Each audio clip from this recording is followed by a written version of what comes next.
The Unfiltered by Jay. Jade.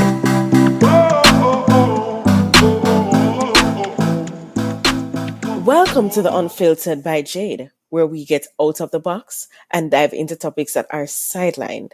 I look forward to entertain, educate, and inspire. Feel free to like, share, subscribe, donate, and make everybody know about this.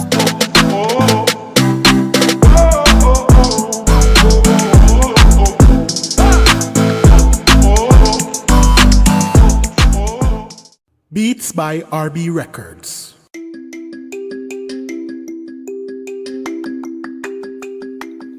Shopping assistance, your style, your budget.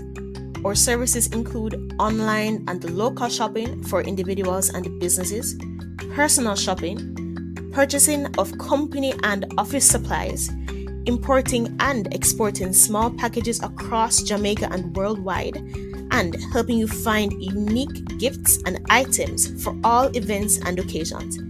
Contact us at 876-919-5195 or shoppingassistance2015@gmail.com. Shopping Assistance, your style, your budget. Welcome back to the Unfiltered by Jade. Today we have with us Tyanda Taylor, and she is a substance abuse therapist at New Horizon Counseling Center, and she's a licensed master's social worker. Hi, Tyanda. Hi, Jade. How are you? I am doing great, and how are you? I'm doing well. Thank you so much for asking. Nice. So we're gonna have a great conversation today, and I already like the vibe I'm feeling from you. Yes, So, I love it too. so I know this is gonna be a good conversation. So for those who don't know, what is substance abuse? So, substance abuse is when someone uses any sort of illegal drugs, alcohol, over the counter, or prescription drugs for purposes other than what they're actually supposed to be used for. So, and it's also can be substance abuse when you're using anything in excessive and large amounts. Okay. So like if I smoke one time a day or so, or I drink once a day every day, is that substance abuse?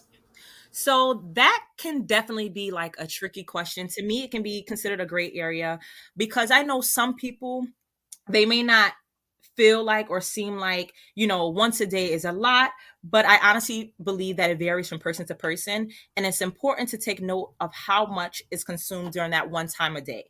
So that once a day that someone is drinking, for instance, how much are they drinking? Are they drinking like a whole Ooh. bottle of vodka? Are they drinking just like so that varies as well. And that's something that we have to keep in mind. And then also too, I think that another thing to keep in mind is thinking about why someone chooses to drink and smoke. So is it to alleviate stress? Is that their idea of using positive coping skills? Is it done socially? These are some things to think about, even if it's once a day. So portions matter. Yes, portions definitely matter. So what I'm all right. So the question came about because we have heard before some people saying, "Oh, I drink one glass of red wine a day," you Hmm. know, and it's to relax them after a long, stressful day. And I'm like, but if you're drinking one glass a day every day, are you going overboard with it? Right, too. And I've heard that as well. I've heard that many people, they drink that one glass of wine, and it can definitely be a gray area because, and it I know it's hard, but I really believe that it varies from person to person because Mhm. some people, believe that, if they're the one glass of wine, yeah, it may not do any damage to their bodies. It may not do any damage to them mentally. It may not affect their overall functioning or anything like that. But at the same time, I also believe that along with how much they drink, it's also very important to think about why are you drinking. So are you having that one glass of wine because you had a stressful day at work? Are you having that one glass of wine because you just came home and the kids are driving you crazy? you know are you having because that opens up a whole new door because it makes you realize like, hey, I'm drinking this one glass of wine not because it's just like I'm watching a nice movie or I'm trying to unwind. I'm drinking it because this is the only thing that helps me with my stress, and that's when it becomes a huge problem. Understood. Got that. Yeah. So the reason behind it is important. That's what Yes. you're saying.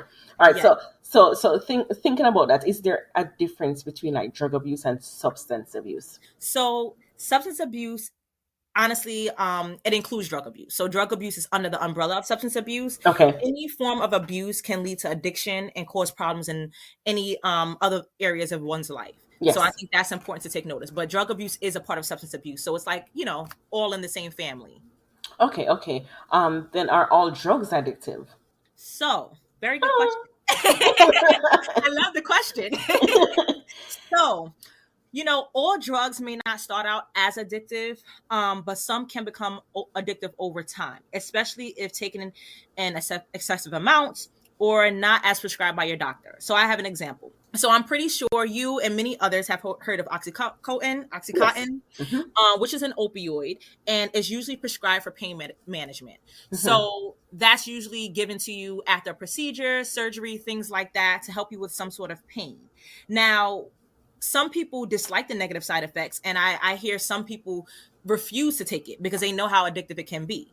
But other people, they like the effects of the rush of the dopamine release and will want to keep seeking out that same feeling. So once they take the oxycodone, it's supposed to originally be for pain, Mm-hmm. but they take in, and once they get that nice rush, that arousal, that goal directed behavior rush that causes them to, like, feel good, Yes. they want to continue to take it, and that's when it can become addictive. So all drugs may not start out as addictive, but of course taking it in excessive amounts, and also of course going back to the reason why you're taking it, that's when addictive behaviors and patterns can start to develop. Persons like myself who sometimes have insomnia and cannot sleep, and we decide that we want to take a sedative, like a Right. DPH, or so it's over the counter and you take it.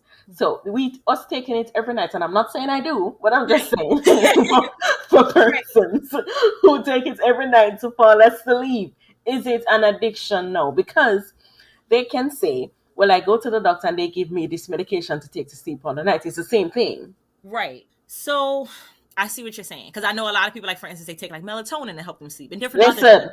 yes, So I feel like, as also a gray area, because it can become addictive. Like you said, if anything that you're relying on to do something, I would consider that as an addiction, but at the same time, if you're taking it as prescribed, so if the bottle says you take one a night as needed or something like that, you're taking it as prescribed, that's very important to highlight. But of course, if you're something that can cross over into the addiction area is if it's saying you're taking one a night, and you've been taking it one a night, but you see that one a night is not doing it for you anymore. Now you're going to two a night. mm, That can also be something to consider as well, because now it's like, one, you're not taking it as prescribed, and two, you can obviously see that it's becoming addictive, because without this medication, it's going to be hard for you to sleep. So I think that those are things, it varies from person to person, and it's things to watch out for and to be mindful of if you're becoming completely reliant on it. That can be addictive. But at the same time, there are also medications in general that are prescribed by your doctor for various reasons, health reasons and stuff like that. And if you have to take it to make sure that you're in good health, or to make sure that you're functioning properly, or the organs and systems in your body is functioning properly, then obviously you have to take it. We want to make sure everyone is in good health. But certain things that's regulating your overall functioning, I would definitely suggest to just be on the lookout for that, because they can definitely become addictive. so then prescription drugs are safe once taken in context. Yes, once taken in contact. And of course, like, with any kind of drugs, there may be side effects. And if there are any negative side effects, I will always suggest consulting with your doctor, with any Okay. and everything. So, but yeah, I feel like they can be safe as long as taken in context, but, also be mindful, because your body, and you know yourself better than anyone else. So you'll Mm-hmm. start to see, like, okay, I'm taking this a little too often, or I feel like I'm starting not to be able to sleep at all without taking it. Let me talk to my doctor about this to see if something else can be done, or to see if this is a problem. Nice. So, okay, does family history or genetics then determine if you can or will become addicted to substances later on? So I believe that yes. Yes, for both. I feel like sometimes that can be one of the main determining factors. A person's environment, behavior, their influences, as well as genetics, they all play a key role. So, for example, family history. That family history, especially growing up as a child, that's a lot of learned behavior, model behavior. You're observing a lot. So for instance, if a young child sees that every night his parents or his mom or his dad or her mom or her dad, they come home every night and they're drinking. They're just drinking, or they invite friends over and they're drinking, or they're stressed out and they take a drink, or they're smoking, things like that. That can, to them, they can look at that as normal behavior. Like, you know what? When I grew up, I watched my mom or my dad or both drink alcohol or use drugs to make them feel better. Or they did it every night when they came home from work. So when they start to grow up, sometimes they can be like, okay, my parents did it, so it's okay for me to do it. That was their way of coping with their stress. That was their way of unwinding after work. So that's fine for me to do it. And kids are very impressionable. So, anything that you do, they're watching and they're looking and they're observing. So if you're doing it and you're growing up around it, that can have a huge impact on how you view certain things, specifically drugs and alcohol, as you get older. You don't view it as a bad thing. You view it as a way of getting through the day. You view it as a way of ending your night, things like that.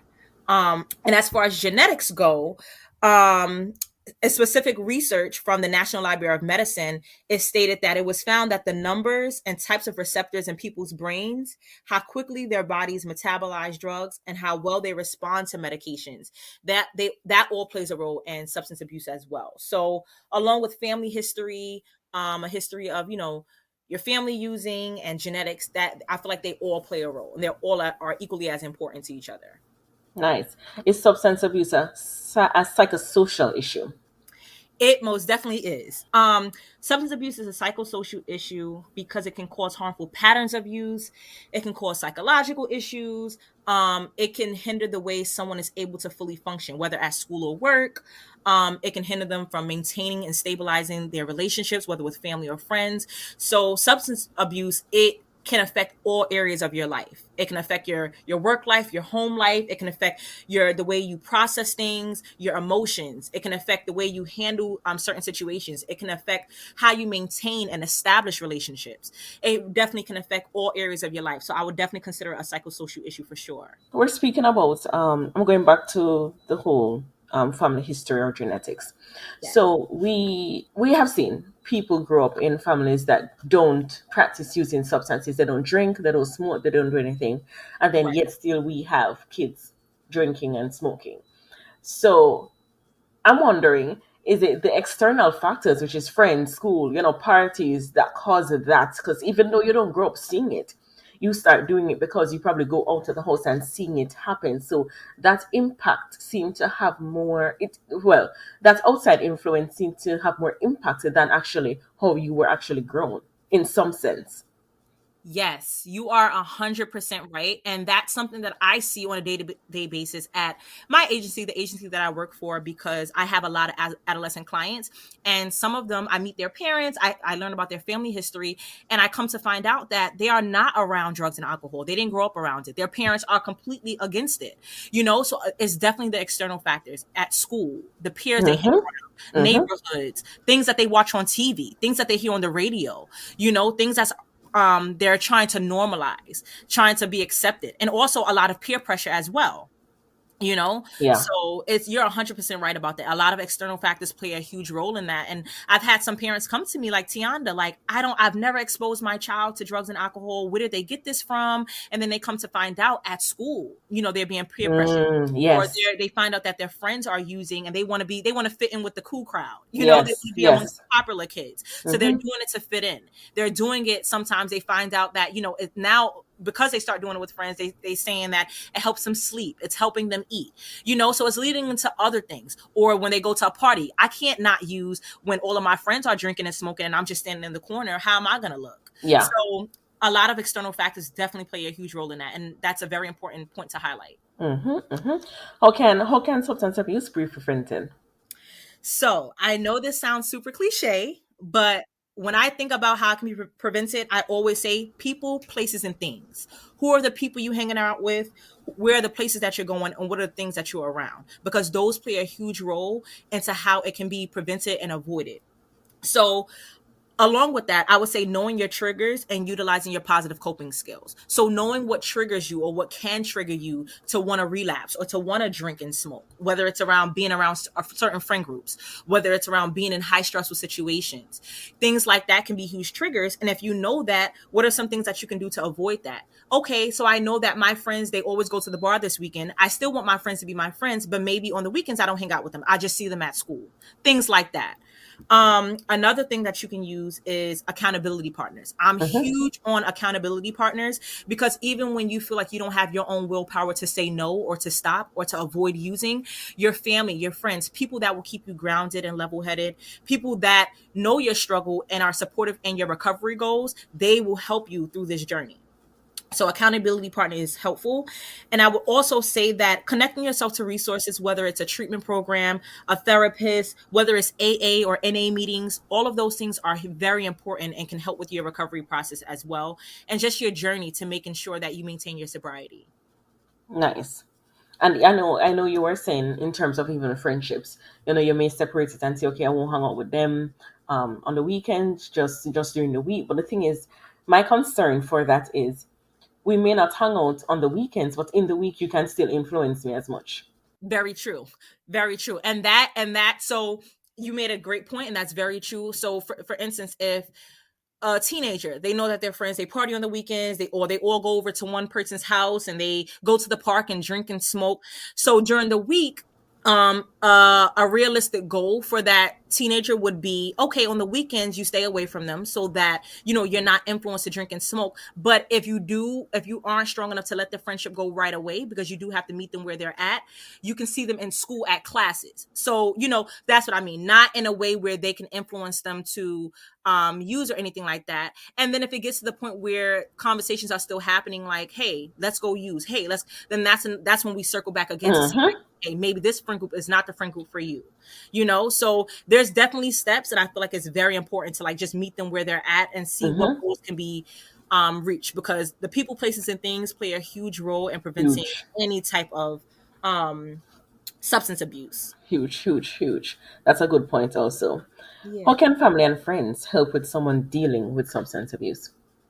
So I know firsthand that this can be very, very hard.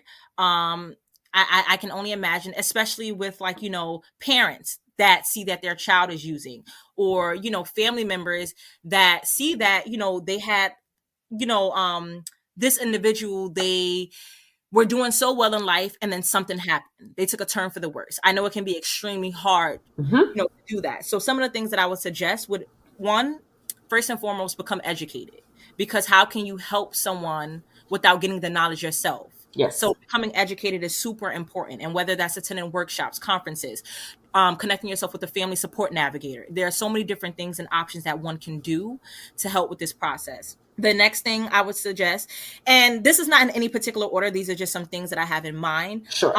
The next thing would be just getting the support and counseling that you may need. And just taking care of yourself in the process, because that's super important. How can you help someone else if you're not making sure that you're not neglecting yourself during the process?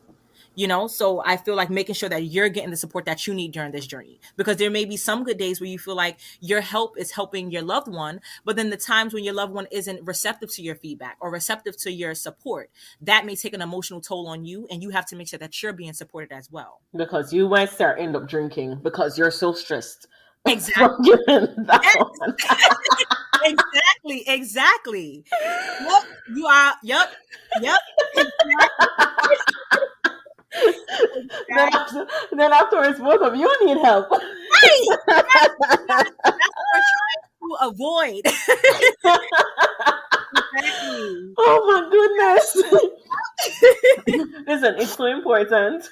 Yes. To ensure that if we're helping people, we also have the help. Because exactly. Yes. And then I will also say a huge one is to not enable them. So say, for instance, if you say, for instance, like you see that your loved one, they have a severe alcohol or drug problem, but you just drink, like we mentioned earlier about the example of the red wine. I drink red wine once or twice a week, but them seeing you drink the red wine, that may trigger them to want to drink. So you have to be mindful of not enabling them. you know, not enable them to do things. So watching what you do, watching what you say, watching how, you're supporting them, watching, just watching different things so that they are not becoming enabled. And then the only other thing, and I kind of mentioned it when we spoke about the last question that you asked me, being patient by having realistic expectations and goals. And I feel like this is so important. And I find that when you have loved ones trying to help their loved ones with substance abuse, this is so hard for them to do. um it's hard for them to be patient and have realistic expectations and goals. And understandably, don't get me wrong, I can completely understand, because sometimes in your mind it's like, why can't you just stop? But Exactly. and for that person that's struggling with that alcohol or drug addiction, it's so hard for them to just stop. It's more than them just stopping. It's a process. And I feel like having realistic expectations and goals. So for instance, if your loved one is drinking 5 days a week heavily, start off with something like, okay, so I know that it may be hard for you to go cold turkey. How about we cut out 1 day for now? Instead of 5 days, let's go to 4 days. Something like that. That's just a quick example, but there are so many different other ways where you can have realistic expectation and goals so that you're making sure that you're still being supportive of them while still not pushing them away, so that they can have the best recovery outcome possible. So I think that that's a huge one. And and of course there probably are many, many other things that one can do, but I think those are some of the main ones that I specifically emphasize to my clients, and to anyone that I may come in contact with that are either, struggling with the addiction or have a loved one that's struggling with an addiction. Suppose I don't want to be helped. Yeah. And that's something that I come across a lot as well. There are people that don't want to be helped, no matter how much it's affecting them mentally, emotionally, physically, because let's not forget about the physical health. Mm-hmm. And sometimes I always say, you can, and like, I'm pretty sure you've heard it and many other people heard it. It's a saying. You can bring the horse to the water, but you can't make him drink. Can't make it drink it. Can't make him drink. So as long as you're doing everything that you possibly can, it's really up to them to want to do it and make that change for them, for their lives themselves, because you can only do what you can do. And I know that's so hard to accept and so hard to hear, but it really is the harsh reality of many situations, and of course, it's not saying that you're going to give up on them. It's not saying that their situation will never get better, but at the same time, you have to take care of yourself. Mm-hmm. You can't burn yourself out and stress yourself out, trying to change them when they're not willing to put in the work to change themselves. I like that. Yeah. I like that. So, Tiana, where is it that we can find you? So I'm working on getting, my own formal platform together. But right Mm-hmm. now I can be found 2 places, Instagram and Facebook. My Instagram, it can be at _Tyanda Shantell. So at _TYANDA SHANTELL. And then my Facebook is Tyanda S. Taylor, TYANDA STAYLOR. And then like I said, I'm also getting my own things together, my own other platforms together where, I'll be available. But if, any help or networks becomes of interest, those are the 2 places that you can find me right now. And of course, like you mentioned in the beginning, I do work at New Horizon Counseling Center. It's an outpatient substance abuse clinic. So if anyone needs support or help, we're always open to having new clients as well. Very nice. I enjoyed having you. Thank you. It's such an honor and a pleasure speaking with you. Thank you so much for considering me. And I just enjoyed talking with you today. Yes. I really enjoyed it. And I mean, I'm believing that persons will listen to this and get the help that they need. And even if it's not for them, it's for family members. Exactly. And taking out of this, we have to, and I have stressed this on almost all my podcasts, please let us be patient with dealing with persons. Yes. And that's so important. And of course, because like I'm in the mental health profession, people may look at it as like, it's easy for you to say this is what you were trained for, but that's why it's important. If you feel like you don't have the patience to deal with it, get your loved one the help that they need, and also get yourself the help that you need as well. Just learn to be patient with people. Yeah. Change doesn't come overnight. It's something that I've learned, and it's it doesn't come overnight. It takes stages. So be patient with them. If it is that you need your help, also get help for yourself before you Yes. even deal with them. And important, as Tianda said earlier, learn about it, read Yes. about it, get the Yes. knowledge about it, so that you can better help. You don't want to go and learn how to catch a fish without even knowing how to go in the water, what to Yep. do, the stuff you need, the tools you need to use. So Exactly. reading is paramount. It's It's important. it's super paramount, and it helps to bring awareness, to spread awareness, and to let everyone know that, because sometimes I know in situations like this, one may feel like they're alone, like I'm the only Hmm. one who has a loved one who's dealing with this, or I'm the only one who's dealing with this. You are not alone. So that's why it's so important to connect yourself with people and resources to assure you of that, because you are not alone, and there is help out there. There are people out there that's willing to meet you where you are and to just support you in any way that you need to be supported in. Fabulous. And she ended it on a great note. Yeah. So thank you again so much, guys, for listening to the Unfiltered by Jade. And we'll be back next week, Tuesday. Thank you.